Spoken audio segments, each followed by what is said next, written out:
The history of India is filled with incredible stories of thriving civilizations, religions, and cultures.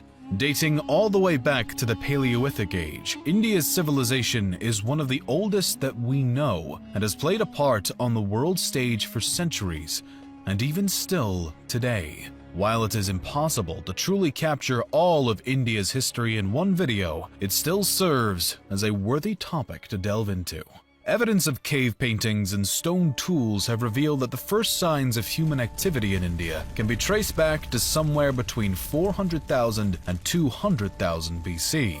Details concerning the civilizations inhabiting the region back that long ago do not exist, but we do know that one of the first sophisticated societies to walk the lands of India was the Harappan people, who likely existed throughout the first few thousand years BC. Positioned along the Indus River, the Harappan people had their own writing system, advanced social and economic system, and impressive urban cities and architecture. It is unknown why this civilization collapsed around 1500 BC, but some attribute their demise to the common floods and other natural disasters in the region, or potentially invaders from Western and Central Asia. The next known civilization to leave a mark on Indian history books was the Vedic Aryans. These people were initially migrants who spoke an early form of Sanskrit and were determined to stay true to their own tribal identity. The name they've been given, the Vedic people, comes from 4 sacred texts, or Vedas, that have presented researchers with a glimpse into the civilization's lives and beliefs. These Vedas are often considered to be the oldest Hindu scripts, and the Vedic civilization is believed to have spread their culture across a large portion of India by roughly 1000 BC. With them, the Vedic Aryans brought their philosophical beliefs. These ideas represent a theory that happiness and salvation come from a person's morals and ethics, and one's path should be based upon their place in life, but should always be righteous and good. The Vedic Aryans also shared their societal system as they extended their reach. This system was made up originally of 3 tiers: Brahmin, or priest, Kshatriya, or warrior, and Vaishya, or commoner.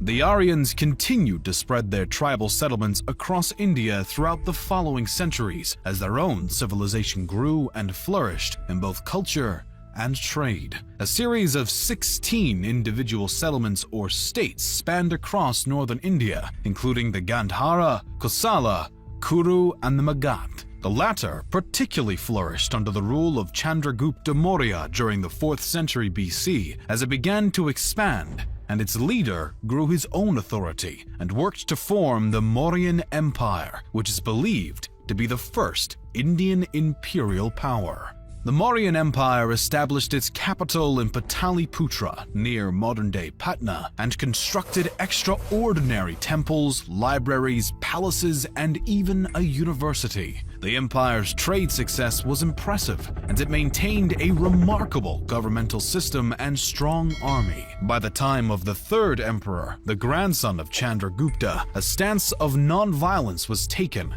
after a bloody struggle against the kingdom of Kalinga due to the emperor's new Buddhist beliefs. Siddhartha Gautama, the Buddha, had been born in 560 BC, and by the reign of Emperor Ashoka, the religious system he had founded was becoming more and more prevalent throughout India. Potentially due to their unwillingness to participate in conflict though, the Mauryan Empire eventually dissolved in the 2nd century BC after the last line of the Maurya line, Brihadratha, was murdered by his commander-in-chief, who would later found the Shunga dynasty in 185 BC.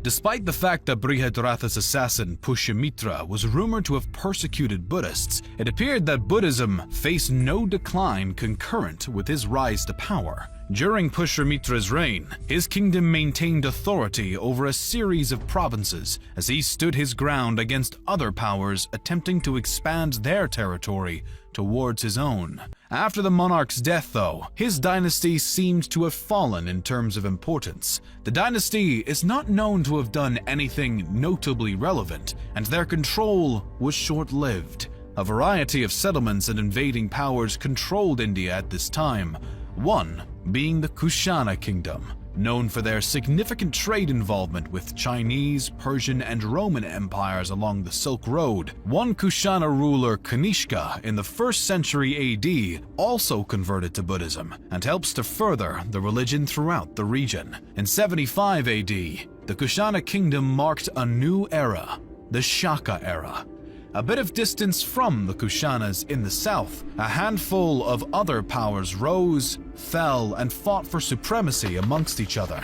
The kingdoms of Satavahana, Chera, Chola, and Pandya were some of the major authorities in the south during this time and through the Classical Age. The Gupta Empire became the face of northern India during the Classical Age, and the majority of the region was united under their authority during what is often described as northern India's Golden Age. The reign of the Gupta Empire is regarded as a time of law and order, as well as cultural flourishing. The rulers of the empire were no strangers to military expedition, but aimed to expand their territory through peaceful means, such as martial alliances, no less than through military action. Though the Gupta Empire had extensive success over centuries, they eventually reached a point of decline between the 5th and 6th centuries as invading Huns from Central Asia began to annex and take over the formerly dominant empire's land. As the religions of Buddhism and what later became Hinduism thrived, local and trespassing authorities continued to fight for territory and dominion over the following centuries. The next major shakeup of the Indian civilization came with the arrival of Islam.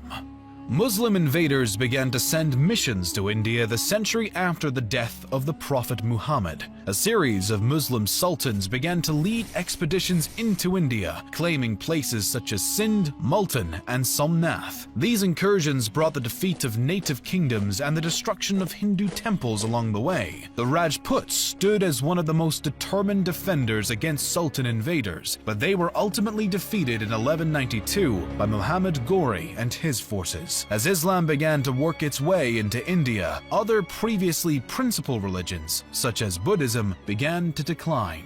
By the start of the 13th century, the era of the Delhi Sultanate's dominion arose. The first dynasty within the Delhi Sultanate was founded by Qutb-ud-Din Aibak. The slave dynasty controlled the Sultanate until around 1290, when the Khilji dynasty took over, first by the hand of Jahal-ud-Din Khilji. His family held the throne for less than a century, as the Tughlaq dynasty was next to seize power in 1320.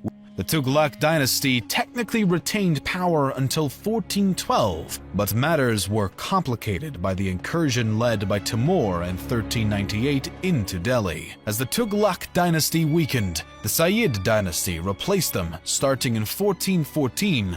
The Sayyids lasted for roughly 37 years, but the last ruler's reign was stained by rebellion and discord as the dynasty fell from grace. Yet another dynastic authority took the open throne, this time being the Lodi dynasty. The new dynasty lasted until the death of the then current ruler, Ibrahim Khan Lodi, who was killed in battle at Panipat by the army of Kabul's leader Babur in 1526. Ibrahim's death brought about the final end of the Delhi Sultanate as a whole.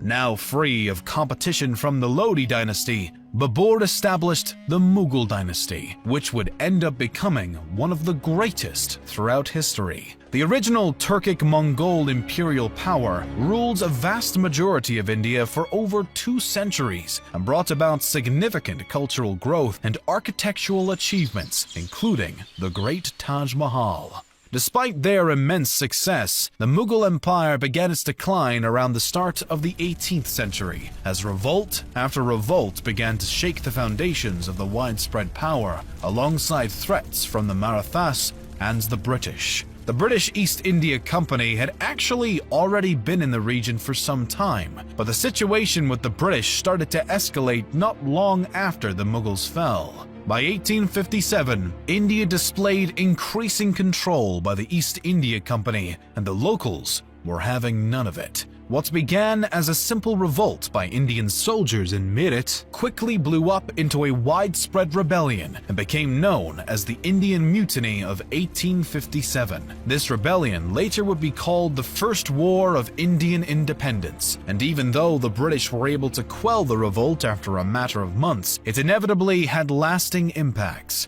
In response to the mutiny, on November 1st, 1858, Britain's Queen Victoria declared that India would be ruled in the name of the British Crown from that point on. Locals maintained their disapproval and anger at the British supremacy over their land, and nationalist sentiments and movements were far from extinguished. The next major move towards independence came when Mahatma Gandhi and the Indian National Congress decided to withdraw all cooperation with the British government, beginning the non-cooperation movement following the end of World War I. When this strategy did not bring the wanted results, Gandhi adopted a new technique in the form of the civil disobedience movement in December of 1929. Essentially, the movement was made up of the declaration of an Indian Independence Day that would be celebrated on January 16th, and complete disobedience of any orders by the British government. Again, Gandhi's strategy failed, and this time he was even arrested, while many other rebels were murdered. Still, the British were eventually pushed into the Round Table Conferences beginning in November of 1930, the second of which Gandhi attended. The conferences marked another failure, and civil disobedience reignited. Gandhi's next attempt, the Quit India movement, again made no drastic progress. World War II brought about new issues as India was forced into war by the British, but at the conflict's conclusion, a new Labour Party came into power in India and showed sympathy towards the fight for independence. Finally, as August 14th turned to 15th in 1947, India became an independent nation.